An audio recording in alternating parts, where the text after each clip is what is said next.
မျိုးသားကညစာစားပွဲမှာသူ့ချစ်သူကောင်မလေးကိုလက်ထပ်ခွင့်တောင်းဖို့အားလုံးပြင်ဆင်ထားပြီးဖြစ်ပါတယ်ဒါပေမဲ့မမျှော်လင့်ပဲသူ့ရဲ့ရီစားဟောင်းကစားတောက်ဆိုင်ကိုရောက်လာပြီးသူ့ချစ်သူရဲ့ထိုင်ကုန်မှာဝင်ထိုင်လိုက်ပါတယ်ရီစားဟောင်းကသူနဲ့နှစ်ယောက်တည်းစကားပြောချင်တယ်လို့ပြောဆိုပါတယ်ဒါကြောင့်အမျိုးသားကသူ့ချစ်သူကိုအိမ်ပြန်ခိုင်းလိုက်ပြီးအိမ်ရောက်အစားအသောက်မှာပို့ပေးလိုက်မယ်လို့ပြောလိုက်ပါတယ်ရီစားဟောင်းကတော့ချက်ချင်းပဲအနိုင်ယူလိုတဲ့အပြုံးကိုပြသလိုက်ပါတယ်ကောင်မလေးကစိတ်ပြက်လက်ပြက်နဲ့အိမ်ပြန်သွားခဲ့ပါတယ်ဒါပေမဲ့ပြဿနာကအမျိုးသားပို့လိုက်တဲ့အစားအသောက်ကိုစားမိပြီးနောက်ဟင်းပွဲထဲမှာပါဝင်တဲ့မြေပဲကြောင့်သူမဟာပြင်းထန်တဲ့တမတဲမှုဝေဒနာကိုခံစားလိုက်ရပါတယ်ကောင်မလေးရဲ့အချစ်ဆုံးတငယ်ချင်းကအမျိုးသားစီချက်ချင်းဖုန်းဆက်ပေမဲ့ဘေးနာကရီစားဟောင်းကဖုန်းကိုချပစ်လိုက်ပါတယ်ရီစားဟောင်းကအမျိုးသားကိုပြောပါတယ်ရှင်ကျမကိုချစ်နေတော့မဲ့ဆိုတာသိပါတယ်မဟုတ်ရင်ကျမနဲ့ဒီလောက်တူတဲ့မိန်းကလေးကိုတွဲနေမှာမဟုတ်ဘူးလို့ဆိုပါတယ်အမျိုးသားကသူ့စီပြန်လာမယ်လို့သူမထင်မှတ်နေပေမဲ့အမျိုးသားကပြက်ပြက်တသားညှင်းပယ်လိုက်ပါတယ်ဘာလို့လဲဆိုတော့ဒီမိန်းမဟာသူ့စီးပွားရေးအကျက်အတဲဖြစ်နေချိန်တုန်းကသူ့ကိုစွန့်ပစ်သွားခဲ့သူမို့လို့ပါပဲပြန်လာဖို့တောင်းဆိုခွင့်မရှိဘူးလို့သူယူဆပါတယ်အစတုန်းကတော့လက်ရှိကောင်မလေးကိုအစားထိုးတယောက်အနေနဲ့တွဲခဲ့တာမှန်ပေမဲ့အချိန်တွေကြာလာတာနဲ့အမျှအတူတူနေထိုင်ရင်းဒီကောင်မလေးကိုသူတကယ်ချစ်မိသွားခဲ့တာဖြစ်ပါတယ်တစ်ချိန်တည်းမှာပဲကောင်မလေးကတော့အရန်ဒေါသထွက်နေပါတယ်သူတို့တွဲလာတာနှစ်တောင်ရှိနေပြီဖြစ်ပေမဲ့သူမမြေပဲနဲ့ဓာတ်မတည့်တာကို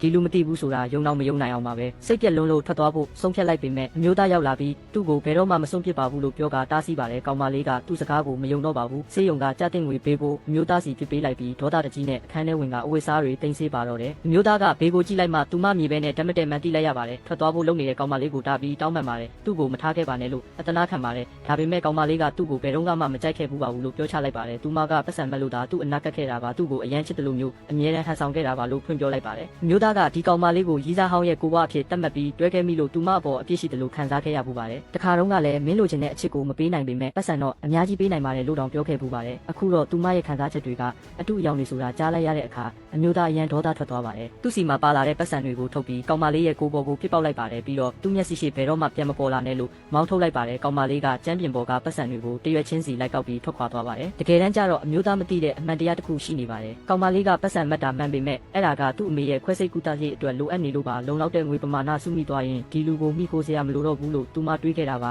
ဒါပေမဲ့ကန်ဆိုးစွာနဲ့ပဲဆရာဝန်ကသတင်းဆိုးတစ်ခုပြောလာပါတယ်ကူတာရေးအတွက်စုထားတဲ့ပတ်စံတွေအားလုံးကိုသူမရဲ့ဖခင်ဖြစ်သူကခိုးထုတ်သွားပြီးဆိုတာပါပဲကောင်မလေးခမများလဲပြူကြလူမတက်ခံစားလိုက်ရပါတော့တယ်